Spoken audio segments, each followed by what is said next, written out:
Just imagine watching the boy you raised alone for 20 years, the boy you fed, housed, and fought for, turn his back on you in the one moment you actually needed him. It was 9:14 a.m. on a Monday when Daniel stood in my living room and said, "Dad, I think I'm going to move in with Mom and Greg for a while." Mom and Greg.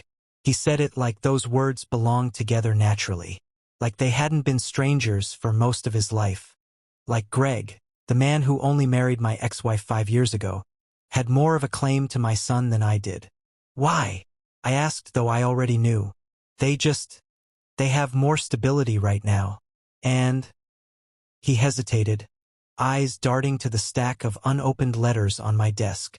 "I don't want to get dragged into your financial problems." The letters were from lawyers. The fallout from a partnership gone bad. Contracts I'd signed in good faith turned into weapons against me. I'd built my company over 3 decades, and in 6 months, a group of men I'd once called friends had nearly buried it. At the time, I didn't know Greg's name was on the list of investors behind them. I'd raised Daniel after his mother left when he was 5. She'd send cards on birthdays and show up every other Christmas, smelling of expensive perfume and foreign airports. I was the one at every parent-teacher meeting, every emergency room visit, every 6 a.m. hockey practice. And now, at the first sign of trouble, he was packing a bag to live in a waterfront condo with his mother and her millionaire husband, the same man who was quietly tightening the noose around my business. "Do you even know what's happening here?" I asked him. "I know I don't want to be part of it," he said. "Greg's offered to help me with some investments. Get me started on my own portfolio." I looked at my son, my only son, and realized I'd lost him, not to time or to distance, but to comfort, to the false promise of an easier life. I didn't argue. I didn't tell him about the nights I'd gone without heat to pay for his tuition, or the deals I'd turned down to be at his games. I just nodded. "If that's what you want," I said. He left that afternoon. And in the silence that followed, I opened the first of those letters on my desk and saw Greg's name in black and white, printed on the board of directors of the company suing me. Daniel hadn't just left me. He'd crossed the line, and I would make sure both of them understood exactly what it costs to choose the wrong side. The night Daniel left, I didn't sleep. Not because I was heartbroken, though I was, but because I'd been handed the kind of clarity you only get once or twice in a lifetime. When someone shows you exactly where their loyalties lie, you don't try to win them back. You write them off. You move on.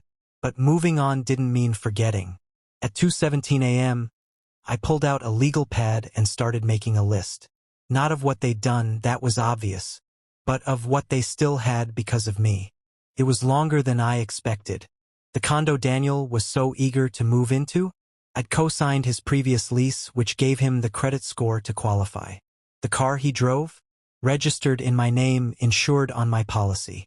The monthly allowance I'd kept sending even after he graduated, masked as investment contributions, still coming straight from my accounts. Greg and my ex-wife liked to think of me as some outdated relic of Daniel's past, the man who had been useful once but was now irrelevant. They had no idea how many of their comforts still ran on the quiet infrastructure I'd built. By morning, I'd made the first call to my bank manager. 2 hours later, every automatic transfer to Daniel's accounts was suspended. Insurance policies were rewritten. Cosigner status removed from anything with his name on it. I didn't announce it. I didn't warn him. I wanted him to feel it the way I had felt his decision. Sudden, disorienting, irreversible. That afternoon, I met with Richard, my attorney of 25 years. I handed him the stack of letters from the lawsuits. He read them, glanced at me, and asked, "Do you know who's behind this?" "Yes," I said. "Greg Sullivan." Richard's eyebrows lifted. "The same Greg Sullivan who bought out Marlowe and King last year? That's the one." He leaned back in his chair. "Then you've got a bigger problem than I thought." I smiled for the first time in days. Not for long. Because the truth was, Greg might have resources. He might have connections. But I had something he didn't. 3 decades of knowing where every skeleton in this industry was buried, and the patience to dig them up one at a time. This wouldn't be about survival anymore. It would be about correction. And when I was finished, Greg wouldn't just regret coming after me. Daniel would regret standing beside him. The first sign something had changed came 3 days later. Daniel called at 8:06 in the morning, unusually early for him. "Hey, Dad. My car insurance app is saying the policy's inactive. Is there some kind of glitch?"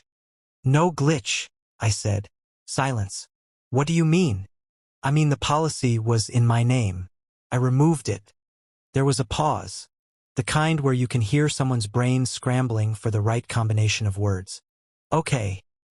Well, Greg said he can put me on his plan, but it's going to be way more expensive." I didn't answer. "Dad." "I'm busy, Daniel." I hung up before he could find his footing. It wasn't about the insurance. It was about letting him feel the first tremor before the quake. That afternoon, I had lunch with Alan Carter, a man who owed me 2 favors from our early days in construction. Alan now sat on the board of a financial oversight committee that Greg's company had to answer to. I slid him a folder across the table. Inside were copies of 3 contracts from Greg's last acquisition, documents that, on paper, looked clean, but that I knew contained language violating trade compliance laws. Alan flipped through them, his expression unreadable. "You sure you want to go down this road?" "I'm sure. Once I open this door, it doesn't close again. That's the point." He nodded slowly and closed the folder. "Then I'll make some calls." By the end of the week, a quiet investigation had begun. Nothing Greg or my ex-wife would know about yet, but it would find its way into their lives soon enough. Meanwhile, I kept trimming away at Daniel's safety net. His phone bill gone. The joint investment account he'd been using to practice trading liquidated, with my share moved into a trust. Even the streaming subscriptions in his name that billed to my card disappeared one by one. I didn't block his number. I didn't change mine. I wanted to hear the messages pile up, because every missed call, every frustrated voicemail, was proof that for the first time in his adult life, Daniel was realizing something. The man he'd walked away from had been holding up his world in ways he never even saw. And I was just getting started. Greg felt it before Daniel did. I know because I got a call from Richard late on a Wednesday night. "They've postponed the arbitration hearing," he said. "Word is, one of the regulatory boards is reviewing Greg's acquisition paperwork. He's not happy." Good. The next morning, Daniel left me a voicemail. His voice had that edge. Not panic, but the irritation of someone who can't get service at a restaurant fast enough. "Dad, Greg says there's some kind of compliance nonsense going on. He thinks maybe you've been talking to people. Can you just not? It's not helping." I replayed that message twice, letting the words sink in. He'd chosen his side so cleanly, he didn't even hear himself anymore. That afternoon, I took the next step. There's an old supplier in my industry, Donnelly Steel, who handles the bulk of the material shipments for Greg's projects. Donnelly and I go back 30 years, back when I signed his first big contract and gave him terms no one else would. We'd stayed in touch. We'd stayed friends. Over coffee in his office, I told him exactly what kind of man Greg was, and exactly how Greg's company had played a role in the lawsuits against me. I didn't need to ask for a favor. Donnelly offered it himself. If Greg wants steel, he can get it at market price, no discounts, no rush orders. And if something urgent comes in, well, sometimes shipments get delayed. The beauty of it was that Greg would never be able to point a finger. Delays happen. Prices fluctuate. That's business. By the following week, Daniel called again. This time his voice was tighter. "So Greg's stressed. 2 shipments got delayed. His investors are getting twitchy. I don't know if you're involved, but if you are, I'm asking you to stop." I didn't even bother returning the call, because this wasn't about stopping. It was about showing him, inch by inch, what happens when you rip the foundation out from under something that was never truly yours to stand on. And this was only the second crack. The glass hadn't shattered yet. It started with the car. Greg had promised Daniel he'd take care of it after I pulled my name from the insurance. But luxury SUVs come with luxury premiums, and Greg's policy didn't cover drivers under 30 without a steep surcharge. Daniel downgraded to a used sedan within a week. Then came the condo fees. Waterfront living doesn't come cheap, and while Greg and my ex could afford the place outright, they didn't account for how quickly those costs would pile up when their own liquidity started tightening. The compliance review was dragging on longer than Greg expected. His lawyers weren't cheap. Neither were the delayed shipments that kept stalling his biggest contracts. Daniel called me on a Sunday evening. No pleasantries this time. "Look, I don't know what's going on between you and Greg, but it's starting to affect me. I had to pull from my investments to cover expenses this month. If this keeps up," I cut him off. "What investments?" He hesitated. "The portfolio Greg set up for me. The one I'd built the credit history for. The one still partially tied to accounts I'd controlled until I'd closed them." I smiled to myself. "I'm sure Greg will take care of you," I said, and hung up, because that's the part he hadn't learned yet. People like Greg only take care of you when you're useful. And right now, Daniel's usefulness was draining as fast as Greg's capital. 2 days later, Alan called. The board found enough to justify a deeper probe. They're freezing one of Greg's subsidiary accounts until the audit's done. That was the moment I knew we were moving from discomfort into real pain. Greg would scramble to plug holes. Investors would start asking questions. And Daniel, with no income of his own, would start wondering how long the man he'd chosen over me could keep him afloat. It was the perfect stage for what came next, because I wasn't just going to take away their money. I was going to take away the image they'd built of themselves. The first real crack in Daniel's confidence came with a dinner party. Greg loved hosting. Expensive wine, imported steak, the kind of table settings you only rent for the night. It was part business, part theater, a way to show his investors that everything was under control. I wasn't there, of course. But word gets around when people drink too much around the right ears. Halfway through the evening, one of Greg's investors asked, too loudly, about the audit and the frozen account. Another pressed about shipment delays, about why margins were suddenly thinner. By dessert, Greg was sweating through his tailored jacket. Daniel called me the next morning. I could hear the uncertainty in his voice, the same tone he used as a kid when he'd scraped my truck on the driveway and was trying to figure out how much trouble he was in. "Greg's dealing with a lot right now. People are being nosy. I think some of them are spreading rumors." "They're not rumors," I said. Silence. "You know something about this, don't you?" I let that hang for a moment. I know exactly what Greg is. He didn't push, just muttered something about having to go and hung up. That afternoon, I made my next move. I met with a man named Carl Hensley, a small developer Greg had undercut on 3 bids last year. Carl didn't have much leverage on his own. But he did have documentation of Greg's price manipulation tactics, the kind that could get him barred from public contracts for years. I connected Carl with Alan. 2 days later, Greg's name hit the industry rumor mill. Whispers about unfair bidding practices, about pending findings. It was enough to make 2 of his long-term suppliers put projects on hold. Daniel didn't call me again that week, but I knew he'd noticed, because the next time I saw a photo of him on social media, it wasn't from the condo balcony or a high-end restaurant. It was in a generic coffee shop, no watch on his wrist, his smile tight. The shine was wearing off, and I was nowhere near done. Greg's fall didn't happen overnight. It happened in pieces, loud enough for the industry to hear but slow enough to leave him twisting in the wind. First, one of his biggest municipal contracts was temporarily reassigned pending review. That review would never end in his favor. Alan made sure of it. Then his main credit line was slashed after the bank reevaluated his company's risk profile. Within a month, the man who used to sign checks with a flourish was explaining to vendors why payments would be a little late. Daniel called me one evening. The noise of the condo was gone. His voice echoed like he was standing in an empty room. "Greg's dealing with some setbacks. Mom's stressed. We're cutting expenses for a while." Cutting expenses. That meant no more weekly restaurant tabs, no weekend getaways.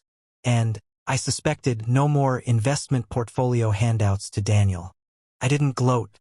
I didn't tell him I'd warned him without words the day he walked out of my house. I just listened, then said, "I'm sure you'll figure it out." because figuring it out was the part he'd never done. Every problem he'd ever had was solved before it reached him, by me. And now, the man he'd traded me for couldn't keep his own ship from taking on water.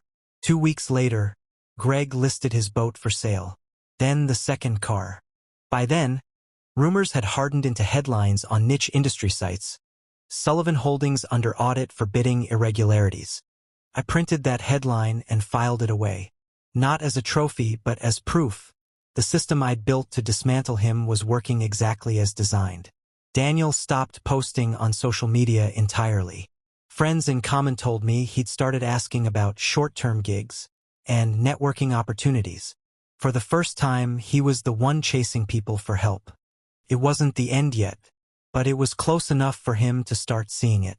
And that was exactly when I decided to deliver the final blow.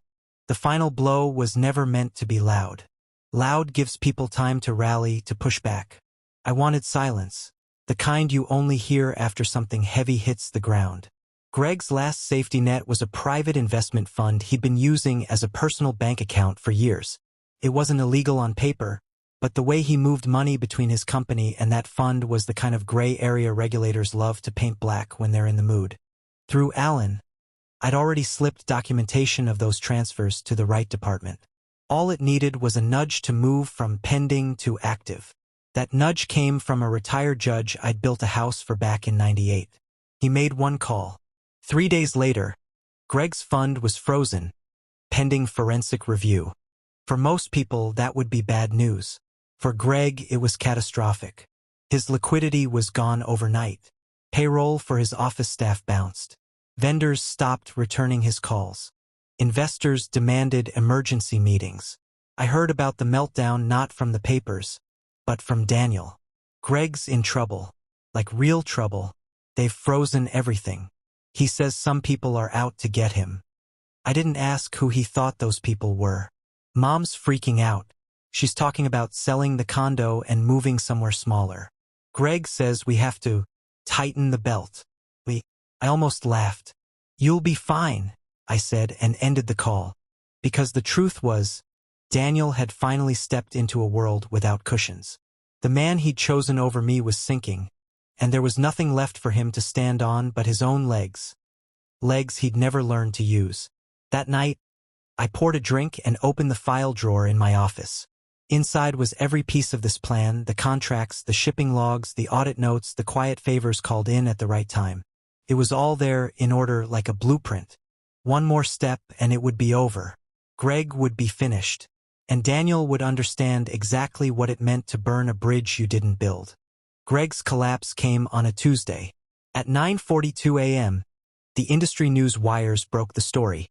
Sullivan Holdings under formal investigation, multiple contracts suspended. By noon, 3 of his largest clients had terminated their agreements. The bank called in 2 outstanding loans. What was left of his credit evaporated before lunch. I didn't hear it from Greg. I heard it from Daniel. It's over, he said, his voice hollow. They're saying Greg's finished. We have to leave the condo by the end of the month. He still said we, as if his place in that world hadn't been tied entirely to Greg's wallet. Do you think I could stay with you for a bit? Just until I figure things out?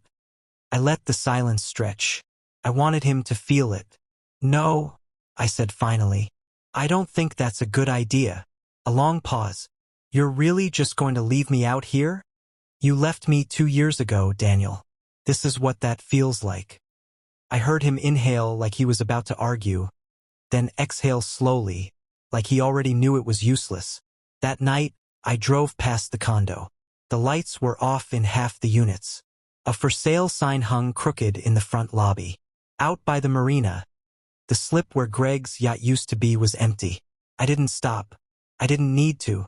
I'd already seen everything I came to see. Back home, I opened my financial dashboard. The business was stable again. The lawsuits were either dismissed or settled in my favor. My accounts were fuller than they'd been in years. Greg had nothing left. My ex-wife would be lucky to keep her car. And Daniel, the boy I'd raised on my shoulders, was standing in the ruins of a life he hadn't built, holding nothing but the consequences he'd chosen. I closed the laptop. One chapter left. And it would be the only lesson he'd remember. 2 weeks after Greg's empire collapsed, Daniel showed up at my door. He looked smaller somehow. Not physically, he was still the same 6-foot frame but stripped of all the polish. No designer jacket, no watch, no confident smirk. Just a duffel bag and the look of someone who'd run out of doors to knock on. "I'm not here to ask for money," he said before I could speak. I need to understand." I stepped aside. He walked in like a guest, not a son. "I thought Greg was solid," he started. "I thought Mom was finally happy. I thought you were just bitter." I let him talk. "But now," he stopped, eyes on the floor. "Was this you?" "Yes," I said. No point lying. His head came up. There was no anger, just the kind of realization that drains a person all at once. "You destroyed him." "No," I said evenly. "He destroyed himself. I just took away the cushions so he'd hit the ground at full speed." He swallowed hard. "And me? You made a choice, Daniel. You saw me standing in the middle of a storm and walked away to sit in someone else's boat.